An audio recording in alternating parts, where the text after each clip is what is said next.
할렐루야.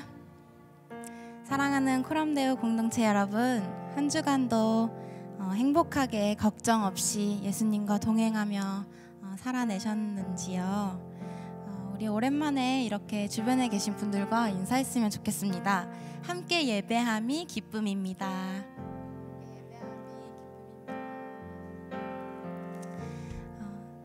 제가 방금 전에 한 주간 행복하게 걱정 없이 잘 살아내셨는지요? 라고 질문을 던졌는데요.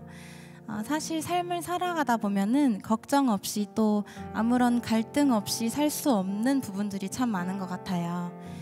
우리는 누구나 갈등이라는 것을 피하고 싶고 넘겨보고 싶고 감정적으로 하려고 하지만 이 속에서도 예수님은 우리가 피하고 감정적으로 나아가는 것이 아니라 우리 사이의 여러 갈등을 해결해 주시려고 이 땅 가운데 오신 줄을 믿습니다. 오늘의 예배를 통해 우리의 죄와 대신 맞서 싸우시되 우리를 사랑으로 품어 의의 길로 인도해 주시는 주님의 은혜와 평안이 여러분의 마음과 삶 가운데 깊이 새겨지기를 간절히 소망해 봅니다. 우리 시간이 되었으므로 다 함께 일어나셔서 사도신경으로 우리의 신앙을 고백하겠습니다. 나는 전능하신 아버지 하나님 천지의 창조주를 믿습니다. 나는 그의 유일하신 아들 우리 주 예수 그리스도를 믿습니다. 그는 성령으로 잉태되어 동정녀 마리아에게서 나시고 본디오 빌라도에게 고난을 받아 십자가에 못 박혀 죽으시고 장사된 지 사흘 만에 죽은 자 가운데서 다시 살아나셨으며 하늘에 오르시어 전능하신 아버지 하나님 우편에 앉아 계시다가 거기로부터 살아있는 자와 죽은 자를 심판하러 오십니다. 나는 성령을 믿으며 거룩한 공교회와 성도의 교제와 죄를 용서받는 것과 몸의 부활과 영생을 믿습니다. 아멘.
손에 우릴 드립니다.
아멘. 오늘도 인도하시는 주님의 이름을 기쁨으로 고백합니다.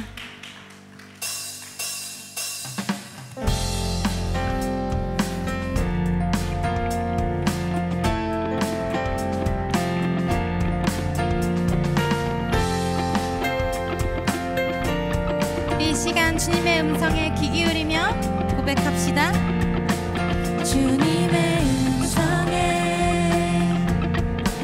세상의 만물이 눈을 뜨네 새숨을 내쉬며 온전히 새로워지네 생명의 온기가 온몸에 가득히 스며드네 숨쉬는 모든 것 빛 대신 주께 나가네 그 앞에 나와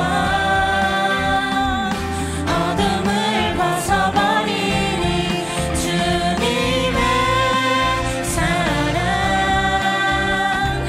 나의 삶을 숨쉬게 하네 그 앞에 나와 어둠을 벗어버리니 주님의 사랑 나의 삶을 숨쉬게 하네 생명의 주 찬양해. 우리 처음부터 고백합시다. 주님의 음성에 주님의 음성에 세상의 만물이 눈을 뜨네 새숨을 내쉬며 온전히 새로워지네 기적의 멜로디 흠없는 마음으로 고치시네 사랑의 치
기도드리겠습니다. 하나님 아버지, 오늘 우리가 이렇게 함께 모여 찬양하고 예배드릴 수 있게 하심에 감사드립니다. 예배를 통해 하나님을 온전히 만나고 하나님의 사랑을 경험하게 하시고 우리의 분주한 마음과 걱정, 염려가 있다면 주님 앞에 모두 내려놓기를 원합니다.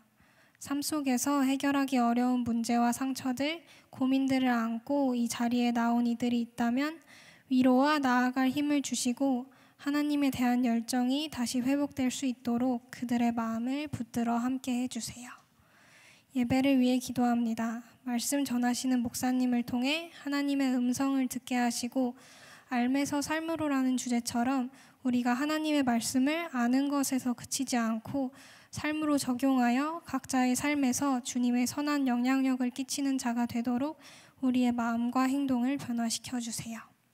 또한 예배를 위해 보이는 곳에서 보이지 않는 곳에서 헌신하는 이들을 위해 기도합니다. 봉사하는 이들이 기쁨과 감사로 하나님을 섬기게 하시고 올려드린 예배가 온전히 하나님께 영광 돌려드리는 예배가 되기를 원합니다. 그들의 가정과 삶의 현장에 축복을 더해 주시고 그들의 손길 하나하나를 기억해 주세요.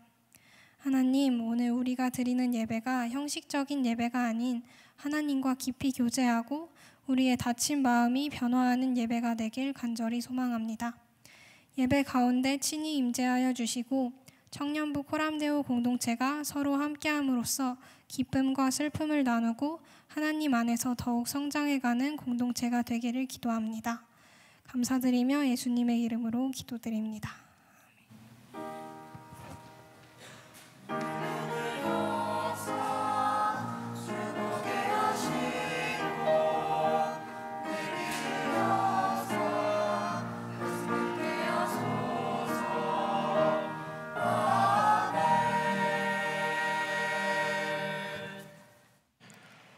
오늘 하나님께서 우리에게 주신 말씀은 갈라디아서 2장 11절에서 14절까지 말씀입니다.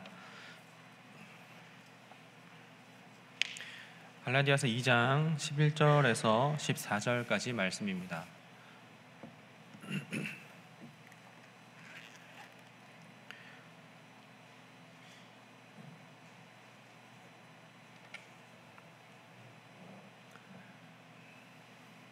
네, 제가 하나님의 말씀을 받들어 읽을 때 여러분 모두 하나님의 말씀을 경청하시기 바랍니다. 게바가 안디옥에 이르렀을 때 책망받을 일이 있기로 내가 그를 대면하여 책망하였노라. 야고보에게서 온 어떤 이들이 이르기 전에 게바가 이방인과 함께 먹다가 그들이 오매 그가 할례자들을 두려워하여 떠나 물러가매 남은 유대인들도 그와 같이 외식함으로 바나바도 그들의 외식에 유혹되었느니라. 그러므로 나는 그들이 복음의 진리를 따라 바르게 행하지 아니함을 보고 모든 자 앞에서 게바에게 이르되 내가 유대인으로서 이방인을 따르고 유대인답게 살지 아니하면서 어찌하여 억지로 이방인을 유대인답게 살게 하려 하느냐 하였노라. 아멘.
새로운 찬양, 네, 감사합니다. 우리 박수로 하나님께 영광 올려드리겠습니다.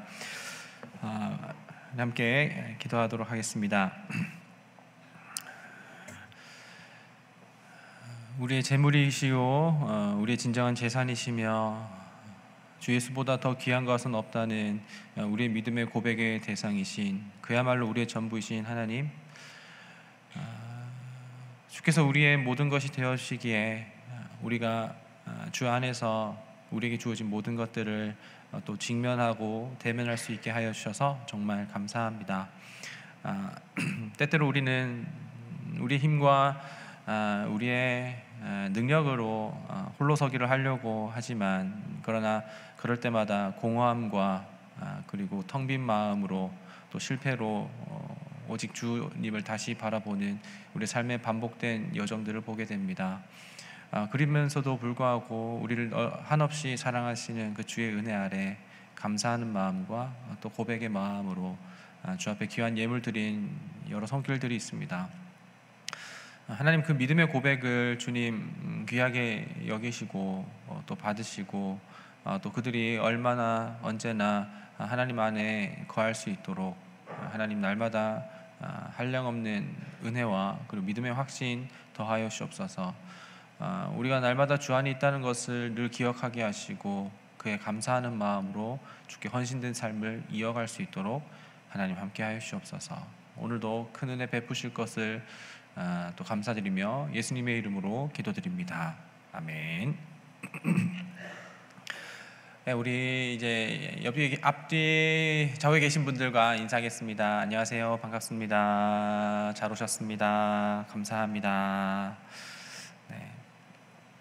오늘은요, 여러분, 우리가 그동안 계속해서 이어왔었던 알매서 삶으로라는 이 시리즈의 이제 9번째 시간이고요. 그리고 이제 마지막 시간입니다. 그래서 이 알매서 삶으로 시리즈 마지막으로 오늘 이야기를 이제 끝으로 이제 마무리를 짓도록 하겠습니다.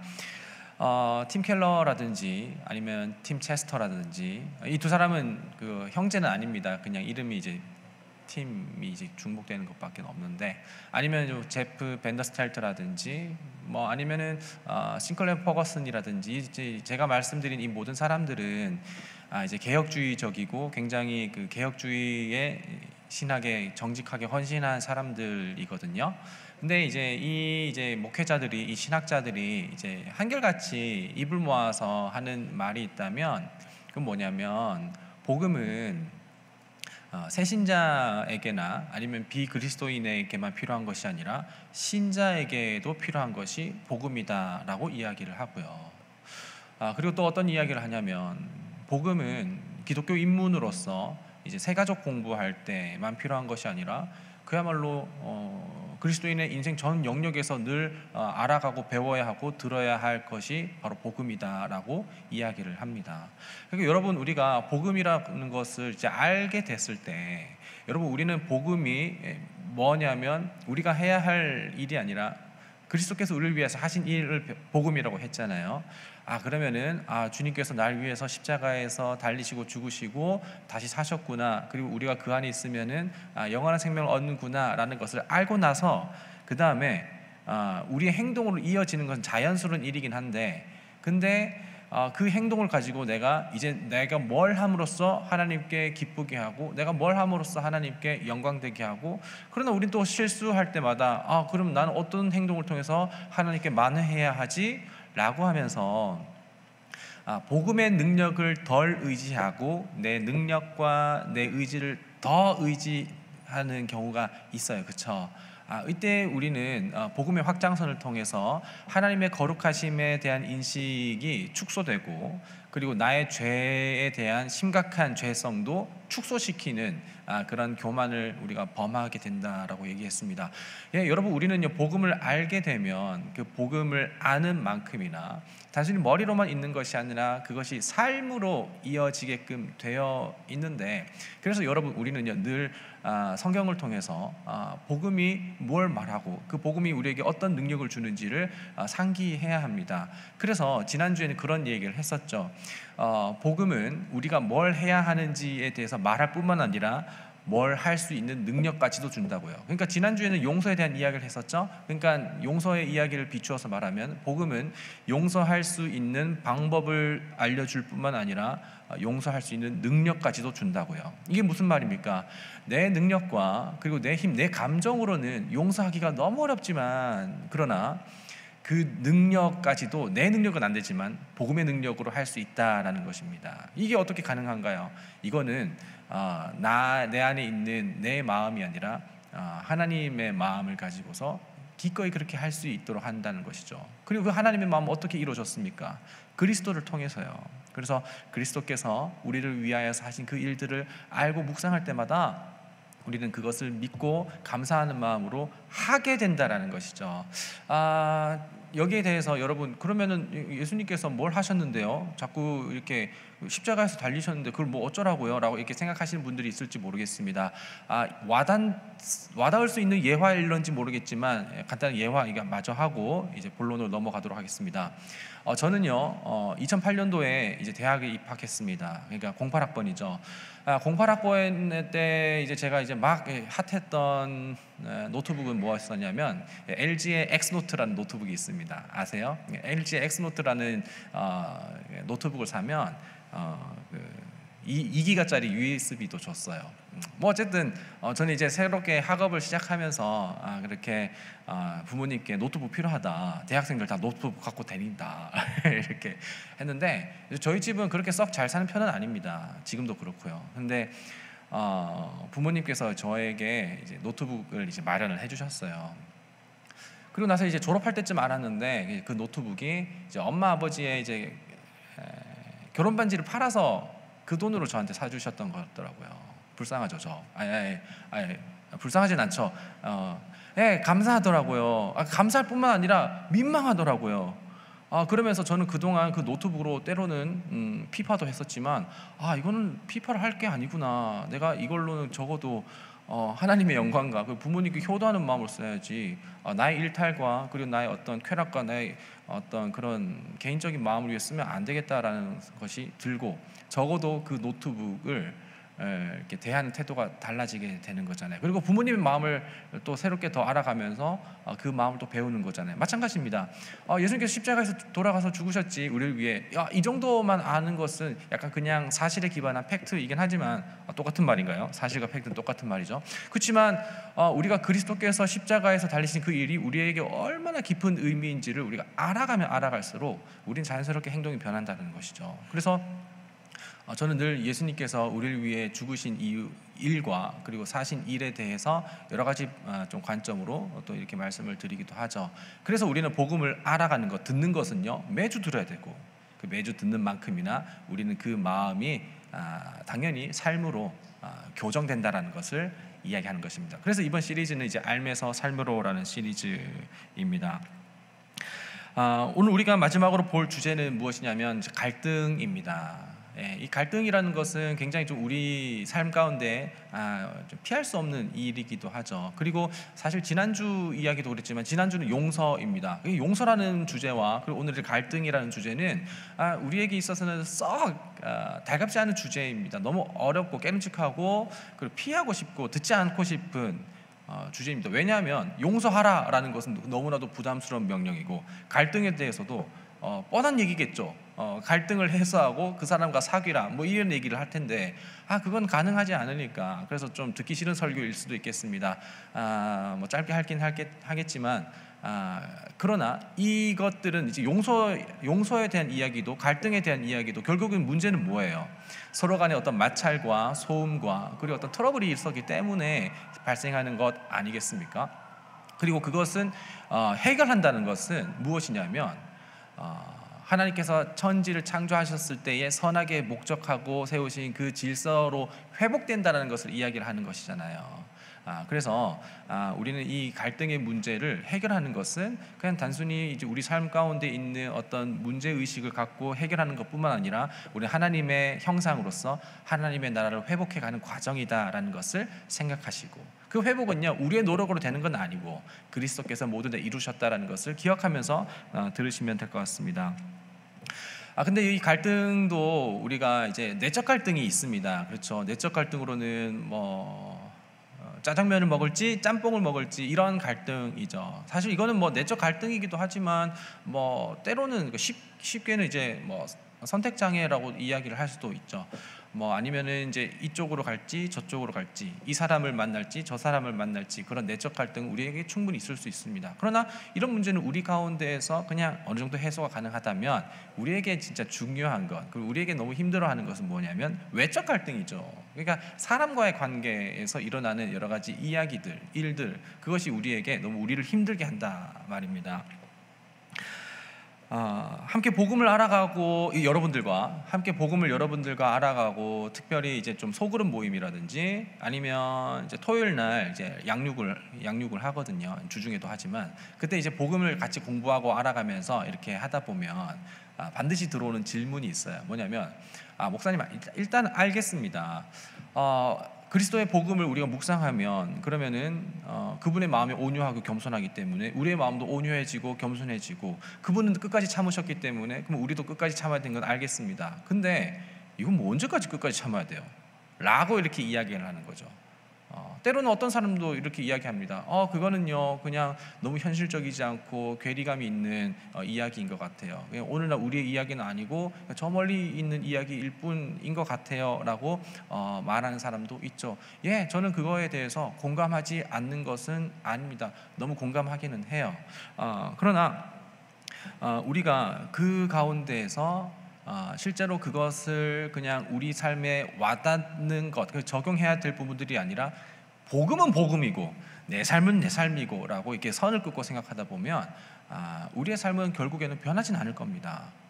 그리스도께서는 그 모든 것들을 변화시키셨지만 우리가 그것을 안다고 해서 그것을 알므로 끝내버린다면 우리에게 변하는 것은 아무것도 없겠죠. 그래서 우리는 도대체 타인에 대해서 얼마나 기다려줘야 되고, 알겠어요. 복음은 그렇게 기다려준다고 하니까 알겠어요. 근데 얼마나 기다려줘야 되죠? 얼마나 참아줘야 되죠?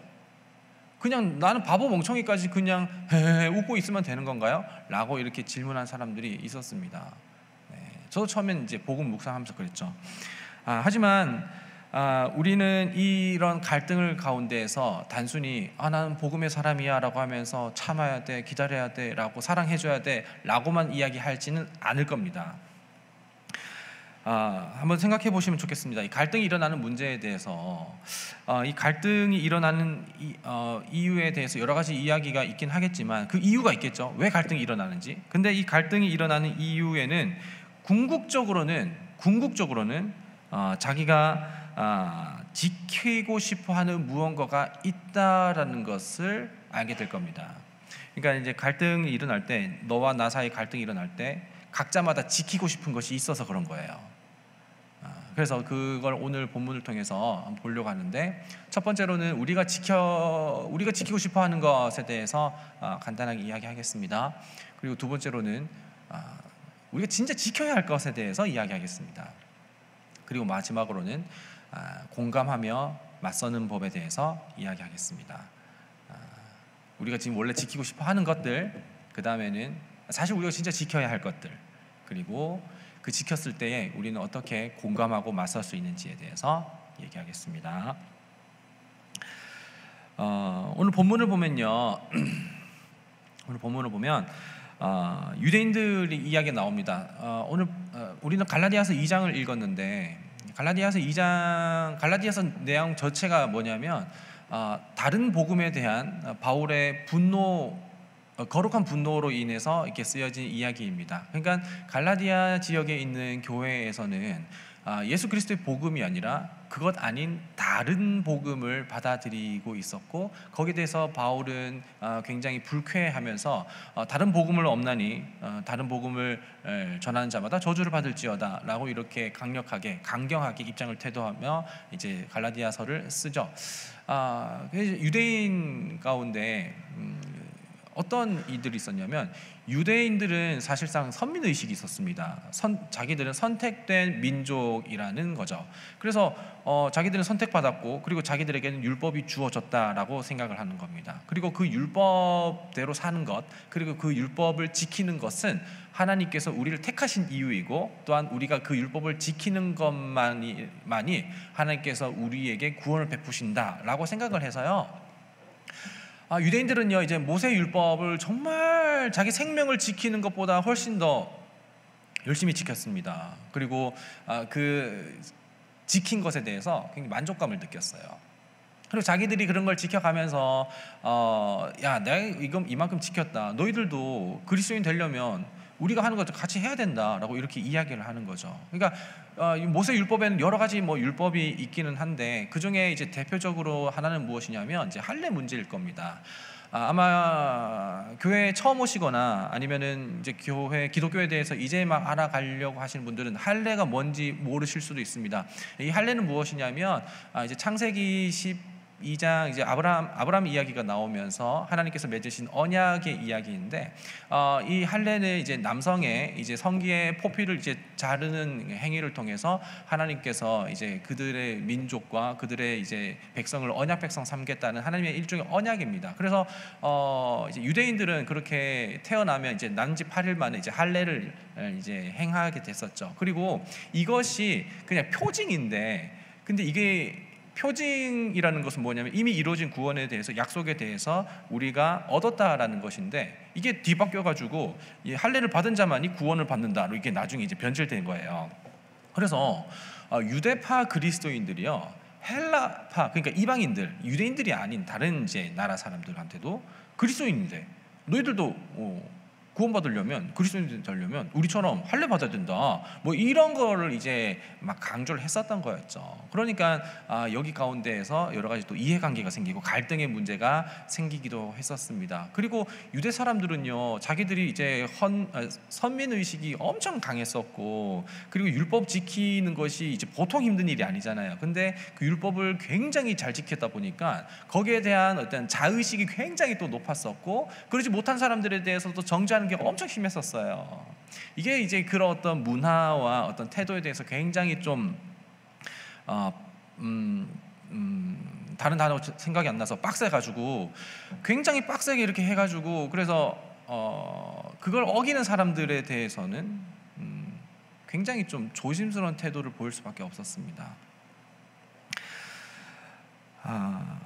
그 중에 이제 어떤 율법이 있었냐면, 그들은 이제 정결 의식을 해야 하는 법이 있었습니다. 이 정결 의식이라고 하는 건 뭐냐면 죄가 있고 의가 있잖아요. 그러니까 어떤 행위를 했을 때 어떤 죄, 도덕적이고 윤리적인 죄에 대해서 이야기를 하면 그 죄에 대해서는 값을 치러야 된다라고 우리가 생각을 하기도 하지만, 이거랑 다르게 그냥 정하고 부정한 것은 또 다른 개념입니다. 그러니까 죄는 어떤 행위적으로 마음으로 근본적인 어떤 악한 마음으로 이렇게 비롯된 것이라면, 정하고 부정한 것의 차이는 뭐냐면 그냥 더러운 것과 깨끗한 걸 얘기를 하는 거예요. 그래서 무슨 말이냐면 정한 것은 정하지 못한 것, 부정한 거 뭐냐면, 예를 들어서 여성의 경우에는 이제 이제 하혈을 한다라든지, 그리고 이제 시체를 만진다든지, 하여튼 그런 부분들이 있었으면 이제 죄는 아니잖아요, 그죠? 그렇지만 이제 정하지 못하다,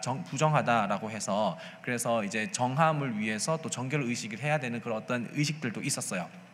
자, 그런데 그런 과정 가운데 이 정결 의식을 해야, 그리고 정한 상태로 하나님께 예배를 해야 하나님께서 그 예배를 받으신다라는 그런 사상들이 있었던 게 유대인들의 생각이었어요. 근데 사실 이 유대인들은요, 유대교였을 때는 그렇게 생각할 수는 있겠죠. 근데 이 유대교 출신인 이 유대인들이 그리스도교로 이렇게 예수님을 구주로 믿고 그분을 믿고 기다리던 사람들은 이제 이것이 더 이상 유효하지 않다라는 것을 아는데도 불구하고 여전히 관습상 그거를 계속해서 지켜왔었던 거예요. 그리고 그걸 강조했었던 거예요, 타국인들한테, 이방인들한테. 이 의식범을 계속해서 강조를 하다 보니까 여기에는 이제 다른 복음이 들어가는 거죠. 이게 무엇입니까? 여러분, 구원을 어떻게 받습니까? 그리스도로부터 우리가 믿음을 얻는 거잖아요. 거기에는 우리의 노력과 행위가 아무것도 필요 없는 거잖아요. 그죠? 근데 그리스도를 믿고 여기에 내가 뭘 더 해야 하나님께서 구원하신다 라고 하면서 하나님께서 이뤄놓으신 구원 사역에 자꾸 뭘 첨가합니다. 이걸 가지고는 이제 다른 복음이라고 이야기를 하는 거예요. 그리고 이 부분에 대해서 바울이 지적하는데 어떤 일이 있었냐면 바로 베드로와 그리고 이제 헬라파 유대인들과 그리고 유대파 그리스도인들 가운데 있었던 이해관계에서 갈등이 발생한 겁니다. 사실 그런데 이제 베드로는요 한번 사건이 있었습니다. 어떤 사건이 있었냐면 하나님께서 베드로에게 환상을 통해서 구약의 율법에서 먹으면 안 되는 부정하는 음식들을 이제 보자기에 담아가지고 이제 베드로 앞에 이렇게 나타난 거예요. 그리고 하나님께서 베드로에게 이건 먹어라 했는데 안 돼요. 이거 먹으면 부정해지는데 이거 먹으면 안 되죠 라고 했더니 하나님께서 야 베드로야 내가 정하다고 하는 건데 어떻게 너가 부정하다고 이야기를 하느냐 라고 이렇게 하나님께서 말씀하시고 베드로는 그때 맞다 이거는 더 이상 율법으로서 부정하다 정하다가 아니라 이제 하나님께서 정하게 하셨고 그 모든 정케 하신 거는 이제 모든 것이 전부 다 괜찮은 거구나. 그러니까 율법 아래 우리가 있지 않고 하나님의 믿음 아래 우리가 있구나. 맞지. 난 예수님을 믿었고 예수님께서 그 모든 그 구원을 이루셨기 때문에 난 예수님 안에서 모든 의를 그리고 얻는 것게 된 것이지 라고 이렇게 생각을 하게 되면서 맞아. 그럼 나는 이제 이방인들이랑 겸상해도 되겠네 라고 이제 베드로는 이제 그렇게 생각을 한 거예요. 베드로는 그렇게 생각을 하면서 이제 본격적으로 이제 이제 안디옥 교회에서 이방인들과 함께 식사 교제를 나눕니다. 사실 유대인들은 그런 걸 굉장히 엄격하게 했었습니다. 부정하다고 여겼기 때문에 그렇게 이방인들과 겸상하지 않았었어요. 그렇지만 베드로는요 오직 믿음으로 우리가 의롭다함을 얻게 됐고 우리는 그리스도 안에서 정한 존재가 됐기 때문에 이제 우리는 그리스도 안에서 전부 다 하나입니다. 그렇기 때문에 같이 밥 먹어도 돼요 라고 하면서 완전 이제 선교지에서 같이 밥 맛있게 잘 먹는 거죠. 자 그런데 여기 우리 본문 읽었던 11절에 나오는 게바가 이제 베드로예요. 자, 근데 여기 이 지점에 우리 12절 한번 읽어보도록 하겠습니다. 12절에 어떤 이야기가 나오냐면 베드로는 그렇게 이방인들이랑 잘 지내고 있었는데 이방인 그리스도인들 근데 원래 유대인 그리스도인들이 오게 됐을 때 베드로가 어떻게 이야기하는지 한번 보겠습니다. 12절 한번 읽어볼게요. 시작. 야고보에게서 온 어떤 이들이 이르기 전에 게바가 이방인과 함께 먹다가 그들이 오매 그가 할례자들을 두려워하여 떠나 몰라가매. 네, 우리 12절에 읽은 것처럼 이게 무슨 말이냐면 야고보에서 온 자들이라고 하는데 이 야고보는요 이제 이스라엘의 예루살렘 교회에 있었습니다. 그러니까 약간 이제 정통교회라고 얘기할 수 있죠. 자, 근데 이제 여기에서 보낸 사람들, 그러니까 여기서 예루살렘에서 온 사람들 누구겠어요? 유대파 그리스도인들이겠죠. 유대파 그리스도인들이 오니까 베드로가 잠깐만 나도 유대인인데 괜히 내가 이방인들이랑 먹는 거 보다가 이거 괜찮은데 이 사람들 왔을 때 나 먹는 거 보고 이 사람들 뭐라고 하면 어떡하지? 라고 하면서 이방인들이랑 밥 잘 먹다가 온다고 했을 때 이방인들이랑 밥 먹는 거 이제 안 하는 거예요. 자, 이런 일들이 발생했습니다. 이런 일들에 대해서 우리는 어떻게 생각해야 될까요? 베드로는 어떤 마음 때문에 이렇게 했을까요? 베드로의 마음이 이해가 가지 않는 것은 아닙니다. 여러 가지 빡센 규율을 지키고 있었던 유대파 그리스도인들의 어떤 또 해명해야 될 것들 뭐 그런 것들도 발생하기 때문에 그렇죠. 하지만 베드로는요 오히려 그때에도 이방인들과 함께 같이 밥을 먹으면서 식탁의 교제를 나눴었다면 오히려 야고보에서 온 사람들과 함께 복음의 본질과 그리고 복음을 변증할 수 있었던 귀한 시간이 됐었을 겁니다. 하지만 베드로는 그러지 않았죠. 베드로는요 말로는요 이제 우리는 이방인과 그리고 유대인 그런 경계는 없습니다 라고 이렇게 말을 했지만 정작 유대인들이 왔었을 때에는 이방인들을 멀리하는 것을 보게 되죠. 그러면서 지금 바울이 베드로에게 봐봐. 지금 베드로 너는 지금 그리스도의 복음을 믿는다고 말하면서도 여기에는 너 자체에도 지금 다른 복음이 들어와 있다라고 바울은 베드로에게 이렇게 이야기를 하는 것입니다. 이때 베드로가 지키고 싶었던 마음은 무엇인가요? 베드로는 어쩌면 자기의 어떤 입지를 지키고 싶었을지 모릅니다. 그리고 이때 발생한 것은 무엇이냐면 이방인과의 갈등이에요. 이방인들은요, 베드로, 당신은 우리와 같이 밥 먹지 않았었습니까? 근데 당신은 왜 우리랑 같이 밥 먹었었던 게 당신이 믿는 그 믿음 때문에 그러는 거였는데 정작 당신들의 동료가 들어오니 우리와 밥 먹지 않습니다. 이것은 어떻게 된 일인가요? 라고 하면서 그 안에 갈등이 일어나게 됐죠. 그렇지만 이 갈등보다도 더 중요한 갈등은 무엇이냐면 바울과 베드로의 갈등이었습니다. 바울은요, 베드로의 그런 모습을 보면서 당신은 지금 뭐 하고 있는 것입니까? 당신은 복음을 말하면서도 복음적이지 않은 모습을 살고 있습니다 라고 하면서 여기 대해서 이야기를 하죠. 만약에 바울이, 여러분들이 바울이라면 어떻게 이야기를 할까요? 이해해 라고 한다든지, 에휴, 원래 저런 놈이지 라고 하면서 그냥 가만히 두겠습니까? 이 지점에서 바울이 행동한 것들은 따로 있었습니다. 자, 그럼 이걸 바울이 했었던 이야기를 말하기 전에 우리는요, 늘 우리가 지키고 싶은 마음이 있습니다. 여러분들, 우리는 때때로 어떤 이제 대인 관계를 할 때라든지 아니면은 이제 회사에서 같이 어떤 협업을 하거나 학교에서 이제 과제를 할 때 협업을 할 때 모든 것이 잘 이루어지고 일어나면 좋죠. 그리고 해결되면 좋죠. 그렇지만 거기 안에서는 여러 가지 어떤 의견 차이가 발생을 합니다. 회의 때에도 의견 차이가 발생을 할 수도 있겠고요. 적어도 가족끼리 여행을 할 때에도 그 여행 준비하는 과정에서 그리고 심지어 여행하는 중에서도 의견 차이로 인하여서 갈등이 발생합니다. 그 갈등이 발생할 때 우리는 거기에 대해서 자기가 지키고 싶은 것을 내세웁니다. 뭘 내세울까요? 어떤 사람은 원칙을 내세울 겁니다. 우리 이렇게 하지 않기로 했었잖아요. 그리고 이것은 본질에 어긋나는 거잖아요 라고 하면서 A는 그걸 지킨다고 합시다. 원칙. 만약에 B는 뭐냐면 근데 상황은 그렇진 않잖아요. 그리고 저 사람 한번 생각해 보세요. 저 사람 입장이 저런데 그래도 우리가 어떻게 원칙만을 내세울 수 있겠어요. 우리가 융통성 있게 좀 이렇게 부드럽게 변화되는 것도 필요합니다. 근데 무슨 소리? 그러면 이게 남들은 다 이렇게 해왔는데 그러면 아니 우리가 이렇게 여기서 이 지점에서 틀어버리면은 우리가 어떻게 하라고요? 하면서 한번 이렇게 그냥 여지를 주면 다음에는 돌이킬 수가 없다고요 라고 하면서 이렇게 갈등의 문제. 자, 그런데 이 지점에서 A도 그렇고 B도 그렇고 A가 생각했었던 목적도 B가 생각했었던 목적도 전부 다 선한 것입니다. 좋은 거예요. 그렇지만 그것을 중점으로 생각하고 있다 보니까 그것이 둘 사이에는 이제 의견 충돌이 일어나고 갈등이 일어나는 것입니다. 뿐만 아닙니다. 또 어떤 사람은 논리적인 부분을 통하여서 그 논리를 지키려고 하고 있지만 어떤 사람은 또 마음을 지키려고 하는 것이죠.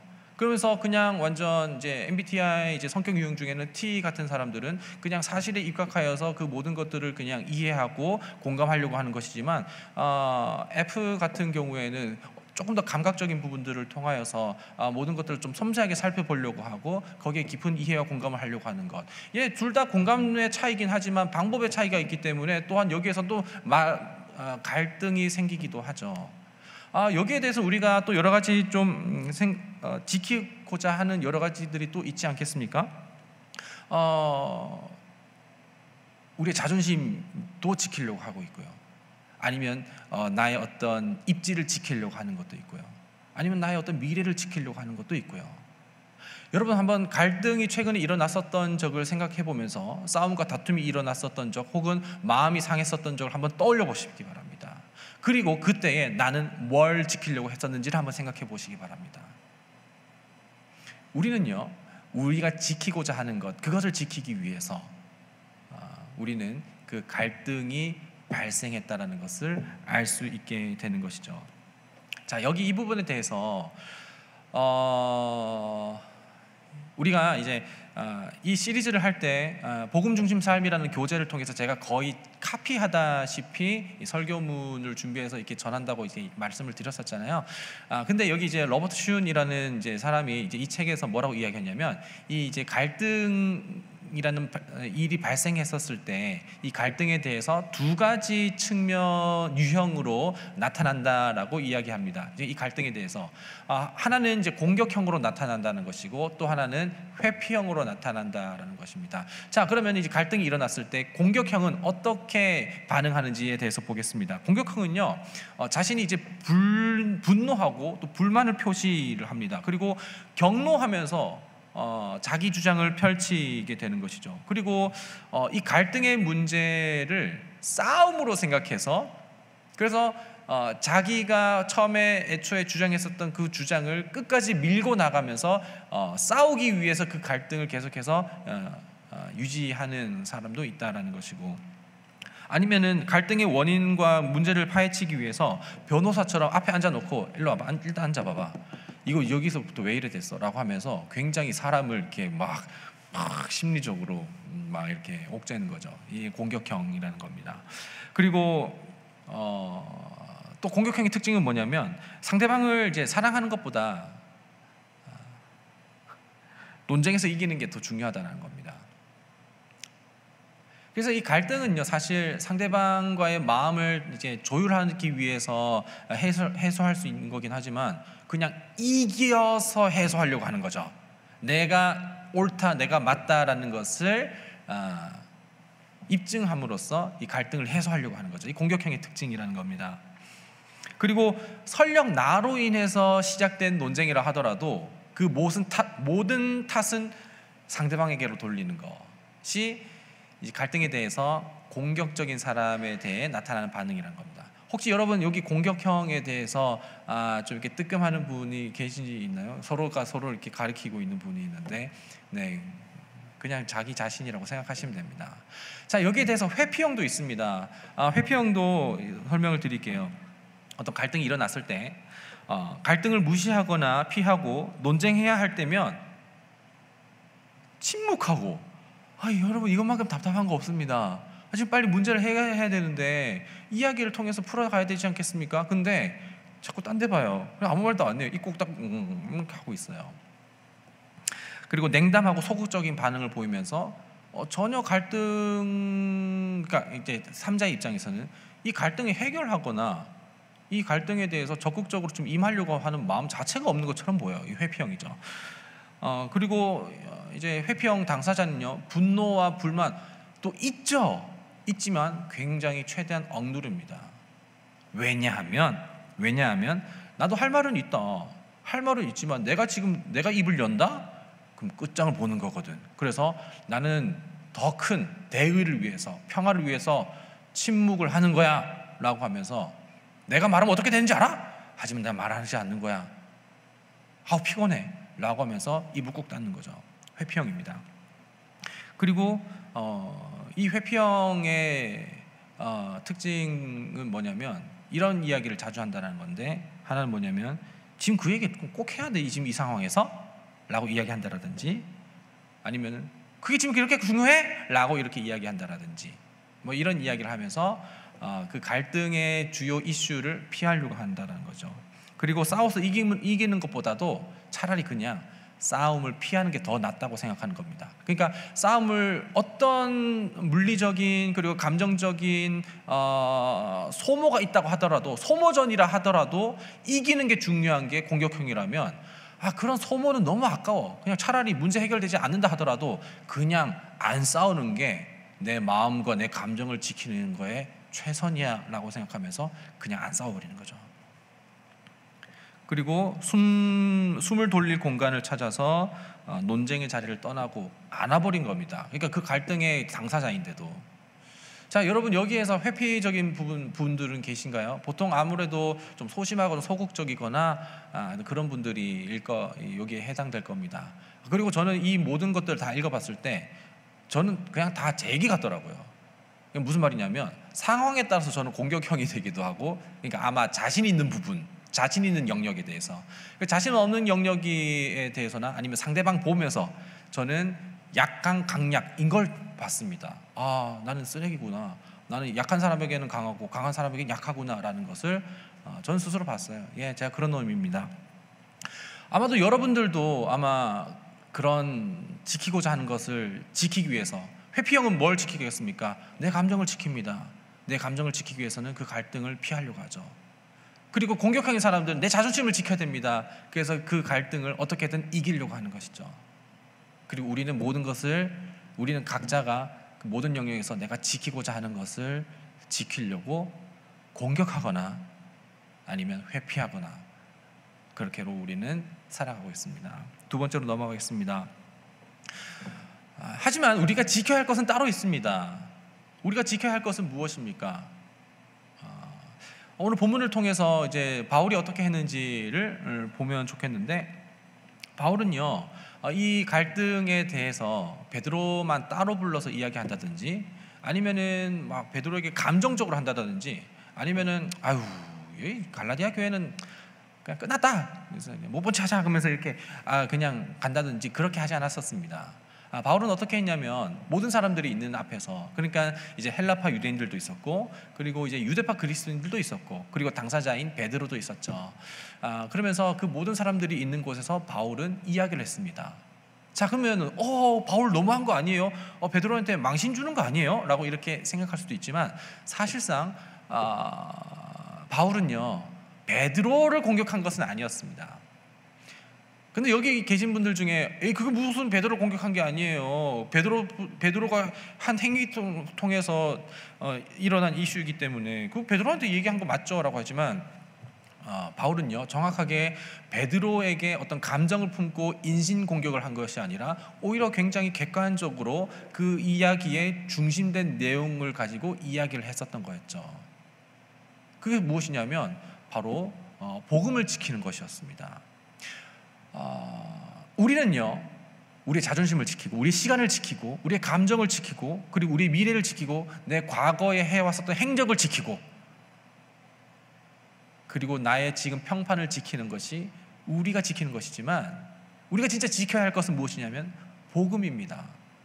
바울은요 복음을 지키기 위해서 이 모든 것들을 모든 사람들이 있는 곳 앞에서 변증을 하기 시작했습니다. 자, 이 부분에 대해서 우리에게 너무나도 와닿을 수 있을 만한 예화를 하나 들도록 하겠습니다. 한번 생각해 보세요. 지각 문제 한번 이야기하겠습니다. 자, 지각을 두고 우리는 어떻게 생각해야 될까요?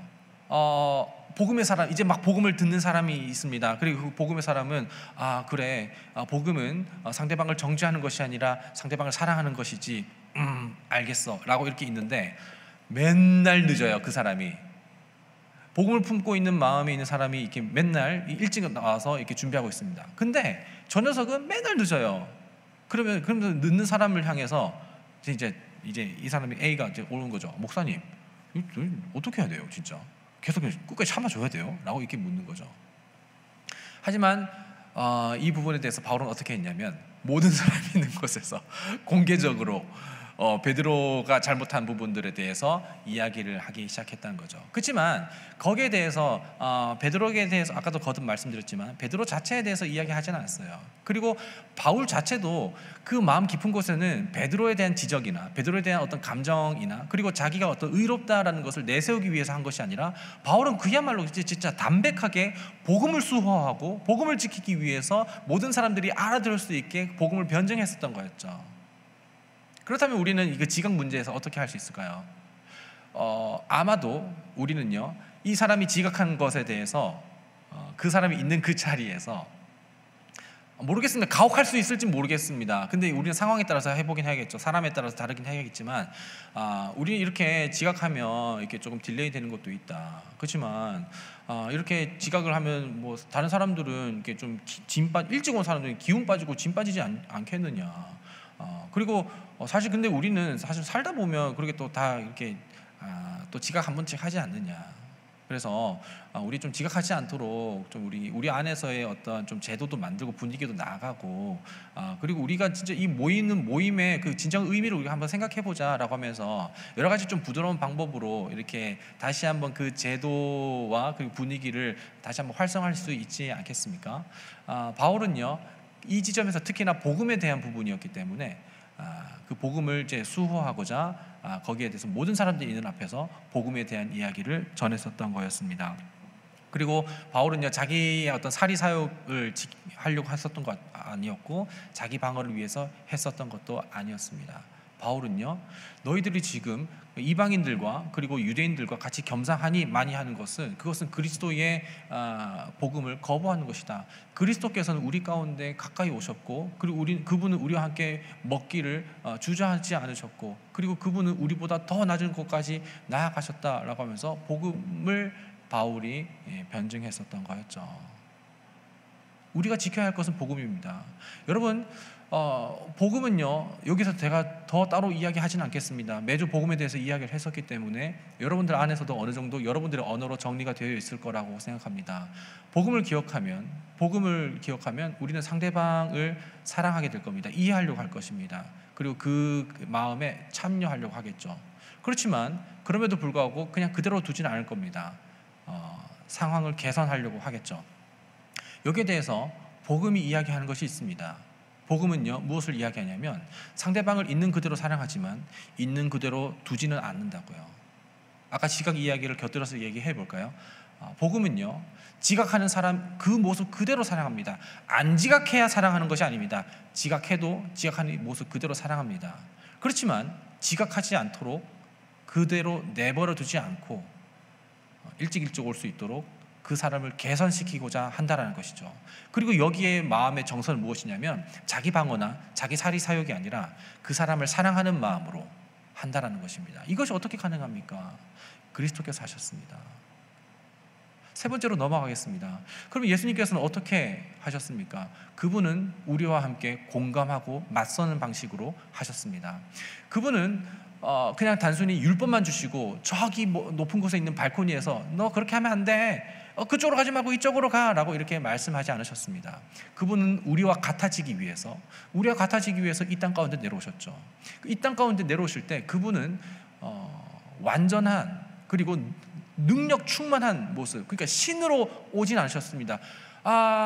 신이셨죠. 베레데우스 베레호모입니다. 참 하나님이시고 참 인간입니다. 그러니까 그분은 오실 때에는 하나님이시기도 했지만 그야말로 인간이셨죠. 여러분 한번 생각해 보시기 바랍니다. 언론에서 나타날 때, 특히나 이제 선거철 될 때에 대선 주자들이나 총선 주자 이제 그 후보자들이 시장에 가서 떡볶이 찍어 먹는 걸 가지고서 우리가 가증스러워하는 이유는 뭘까요? 그 사람들 평소엔 떡볶이 안 먹는데, 순대 안 먹는데 꼭 이럴 때만 서민 코스프레 하면서, 저는 정치인들 싫어해서 이야기하는 거 아닙니다.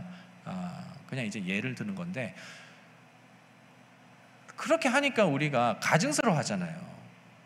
그대로 반영을 해서 예수님께서 모든 것을 다 하실 수 있는데 못하는 척하면서 이제 피해자 코스프레, 그냥 인간 코스프레 해가지고 못하겠어 라고 하면서 근데 난 해냈어 라고 이렇게 하면은 우리는 예수님에 대해서 가증스러워하지 않을까요? 하지만 그분은 실제로 우리와 같으셨습니다. 그분은요 우리만큼이나 연약해지셨고 그분은 우리만큼이나 아파하셨.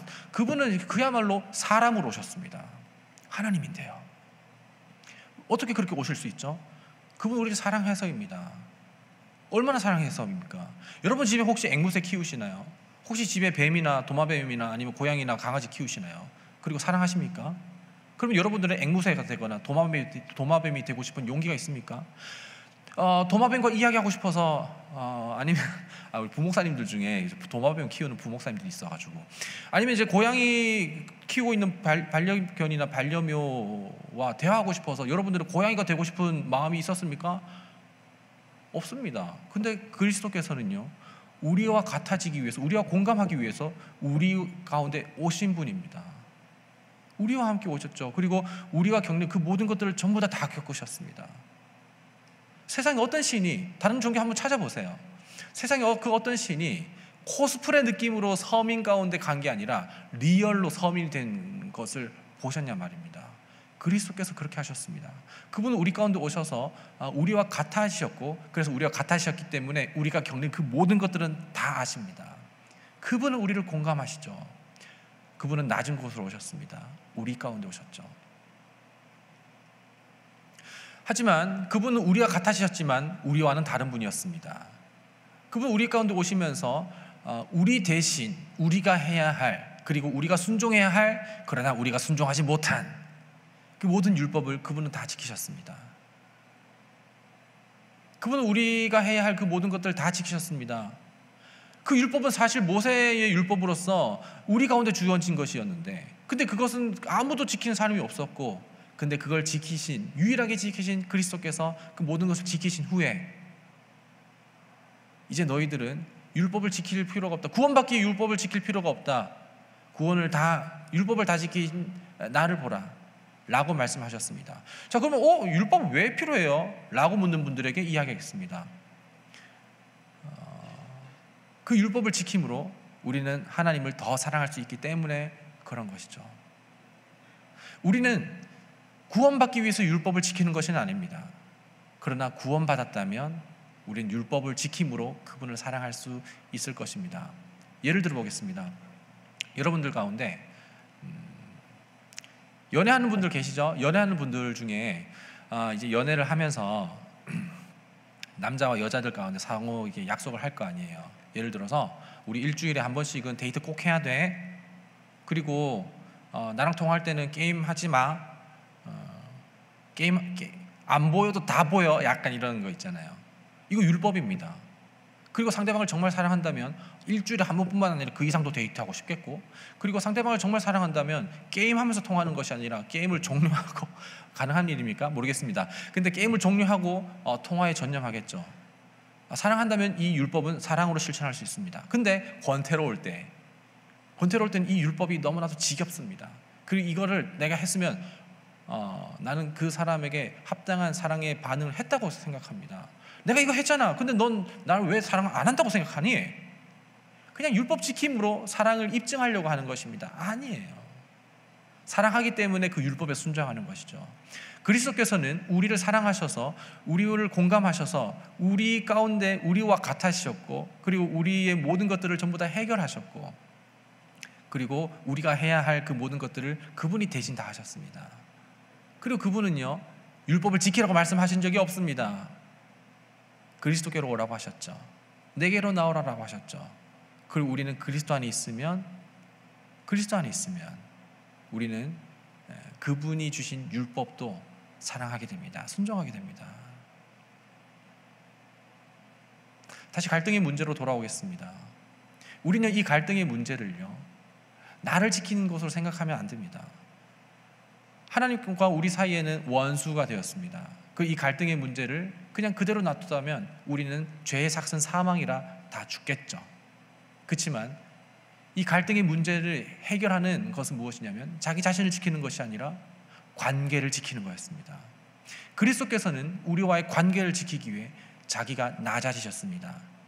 공감하셨죠. 여러분 공감하십시오. 상대방의 마음과 왜 그렇게밖에 생각할 수밖에 없는지를 더 알아가 보십시오. 업무적으로 대하지 마십시오. 사랑으로 대하십시오. 우리가 대면하고 있는 그 모든 사람들은 남의 집 귀한 자식들입니다. 귀하게 여김 받았다고요. 그리고 하나님께서 그리스도를 내어주시기까지 사랑한 사람입니다. 주님은 나만 사랑한 게 아니에요. 내가 미워하는 사람도 주님은 사랑하셨습니다. 그 사람들을 더 알아가십시오. 공감하십시오. 그러나 맞서십시오. 그냥 그렇게 두면 안 됩니다. 그래서 여러분, 우리에게는 동력자가 필요합니다. 그래서 우리는 공동체가 필요합니다. 잘못된 길을 가는 사람을 보고 그냥 사랑해, 그리고 그쪽으로 잘 가라고 한다면 우리는 그걸 사랑이라고 얘기하지 않습니다. 난 너를 너무 사랑해. 그런데 너가 그쪽으로 가면 안 되는 것을 난 너무 잘 알고 있어. 그렇기 때문에 그쪽으로 가면 안 돼. 이쪽으로 와야 돼 라고 맞설 수 있는 것이죠. 이것이 바로 그리스도께서 하신 방법입니다. 갈등을 해소하신 방법이죠. 그분은 우리와 같아지셨을 뿐만 아니라 율법을 지키시고, 그리고 우리에게 율법도 주셨습니다. 율법을 폐했다는 것은 이제 율법을 안 지켜도 된다는 것이 아닙니다. 여전히 율법은 존재하죠. 우리에게는 오늘날 수많은 갈등의 문제가 있습니다. 그리고 이 갈등의 문제는 아마 우리 죽을 때까지 계속해서 있을 겁니다. 이 갈등의 문제를 우리는 그렇다면 어떻게 생각해야 되겠습니까? 나를 지키는 것이 아니라 관계를 지키는 것, 복음을 지키는 것입니다. 그리고 상대방과 공감하는 것이고, 그럼에도 불구하고 복음 안에서 할 수 있는 말을 해야 하는 용기까지도 얻는 것이죠. 어떻게 가능하겠습니까? 그리스도께로 오십시오. 그분이 하신 방식을 보십시오. 그분이 하신 것을 더 누려보시고 묵상해 보시고 잠잠히 나를 위해 갈등을 해결하신 그 모든 것들을 알아가십시오. 그때 우리는 우리 삶에 놓여 있는 그 모든 갈등의 문제도 복음 안에서 직면하고 맞설 수 있게 될 것입니다. 기도하겠습니다. 하나님, 우리는 지난 9주 동안 알면서 삶으로라는 시리즈를 통해서 주님, 우리 복음의 본질과 복음이 우리에게 어떻게 적용되는지를 알아가게 되었습니다. 하나님, 이 갈등의 문제는 우리에게 너무나도 피하고 싶은 문제이지만 이 갈등을 해결한다는 것은 그야말로 하나님 나라를 회복하는 것인데 그 모든 것이 그리스도께서 하셨다는 것을 기억합니다.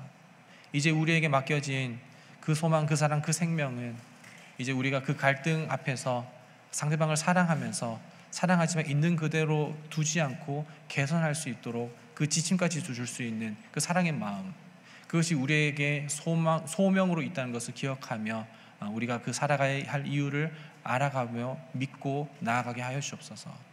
모든 은혜 감사드리며 예수님 이름으로 기도드립니다. 아멘. 찬양하고 또 간단하게 좀 짧게 기도하겠습니다. 마지막에 이 찬양의 내용은요, 그리스도께서 우리를 위해서 하신 일들이 있습니다.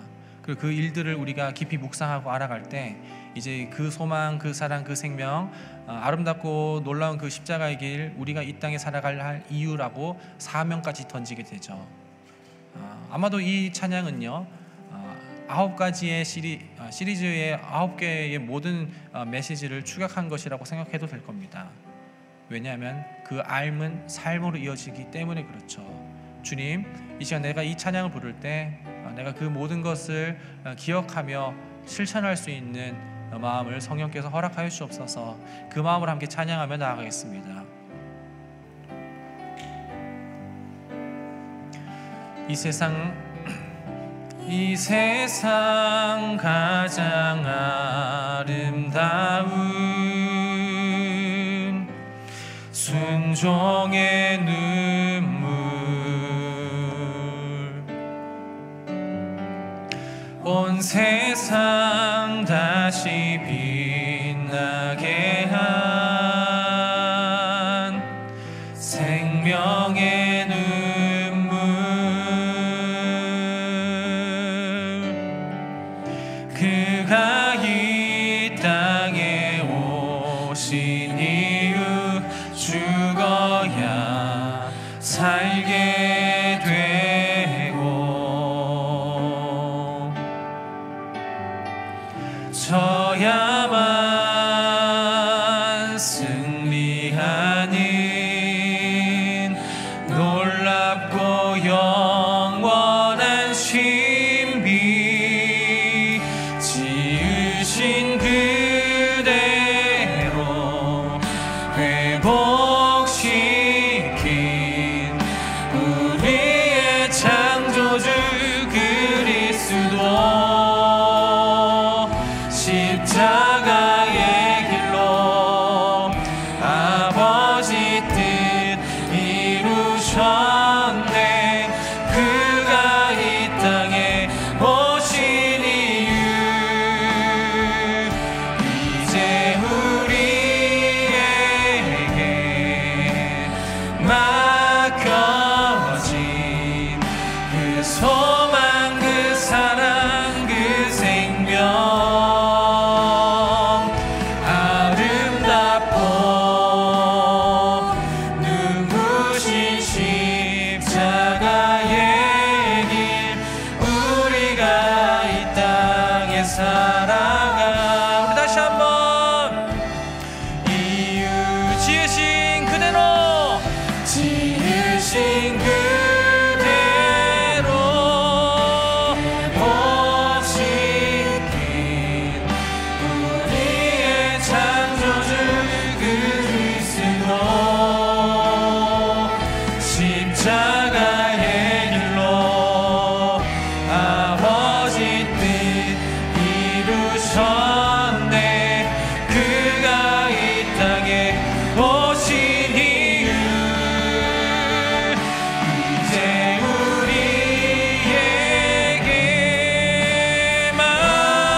기억하며 우리 함께 기도하며 나가겠습니다.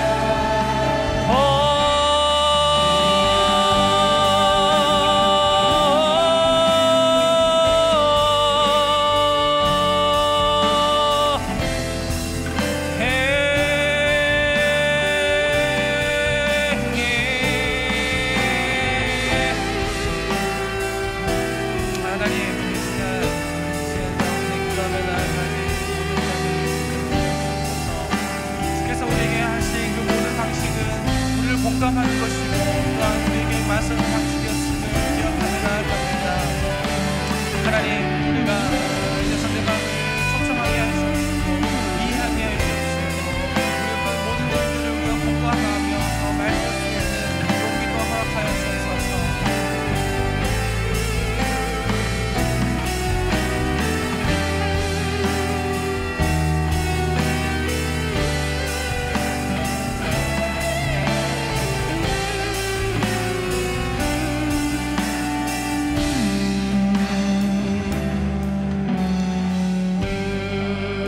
하나님, 상대방을 공감한다는 것은 내 고집과 내 자존심을 그리고 내 기준을 무너뜨려야 되는 것이기 때문에 또 상당한 용기가 필요합니다.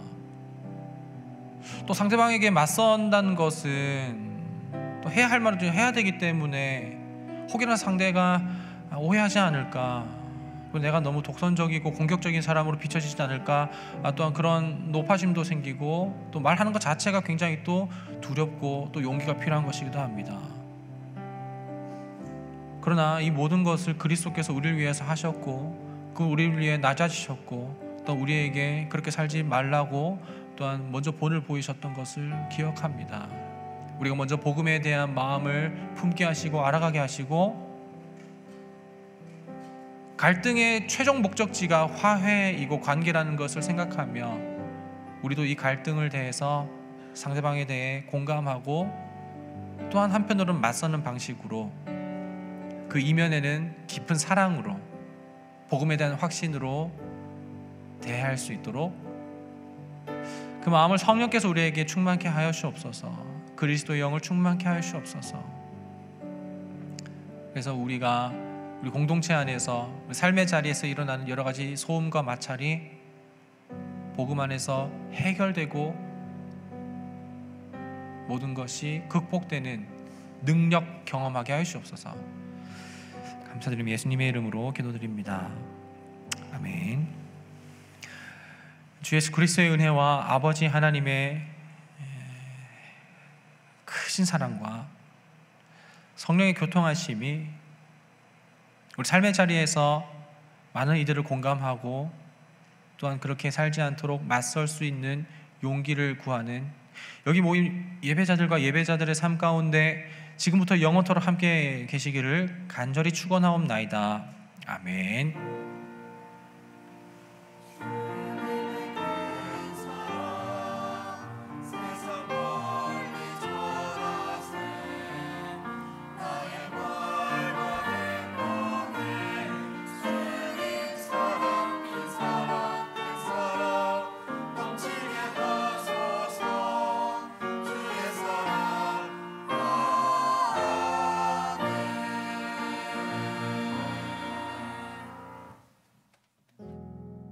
함께 복음을 알아가고 주 앞에 예배할 수 있음에 감사한 하루인 것 같습니다. 이 자리에 처음 나오셨거나 코람데와 함께 교제하며 하나님을 알아가 보고 싶으신 분들은 광고 후에 뒤쪽으로 가셔서 새가족 팀장님과 목사님의 안내를 받으시면 됩니다. 예배 캠페인 자리마다 은혜가 지금 진행 중인데요. 다음 주까지 진행되는 이 캠페인을 통해서 소그룹별로 색다른 자리에 모여 함께 예배드리며 한 해를 뜻깊게 마무리할 수 있는 시간들이 되었으면 좋겠습니다. 다음 소식입니다. 어색할 수도 있는 새가족분들을 안내하고 교육과 신방으로 섬기는 새가족팀에서 2026년을 함께 기도로 준비할 팀원을 모집하고 있다고 합니다. 함께 복음의 기쁨을 나누고자 하는 마음이 있으신 분들 누구나 환영합니다. 모집 인원은 3명이고 11월 30일 다음 주 주일까지 신청받으니까 관심 있으신 분들은 송건희 청년에게 문의 부탁드립니다. 12월 큐티 챌린지가 12월 1일부터 12일 매일 저녁 8시에서 10시까지 교회 카페에서 진행됩니다. 함께 모여 말씀을 묵상하고 나누어 은혜로 한 해를 마무리할 수 있었으면 좋겠습니다. 자세한 내용은 주보 참고 부탁드리고 문의는 이다현 청년에게 해주시면 됩니다. 마지막으로 더 기프트 성탄 감사 예배와 생명 잔치가 12월 21일 주일에 진행됩니다. 주보와 함께 초대권 다 받으셨죠? 그래서 오후 1시부터 성탄의 기쁨을 함께 예배하는 시간과 예배를 마치고 재미있는 프로그램과 랜덤 선물 나눔 등의 시간을 함께 가지려고 하는데요. 크리스마스 하면 떠오르는 복장과 지체들을 생각하며 포장한 소정의 선물, 그리고 성탄의 기쁨이신 예수님과 새생명 초청을 위해 기도로 준비하는 마음 가지고 함께 성탄을 맞이했으면 좋겠습니다. 더 자세한 사항은 주보와 추후 공지를 참고해 주세요.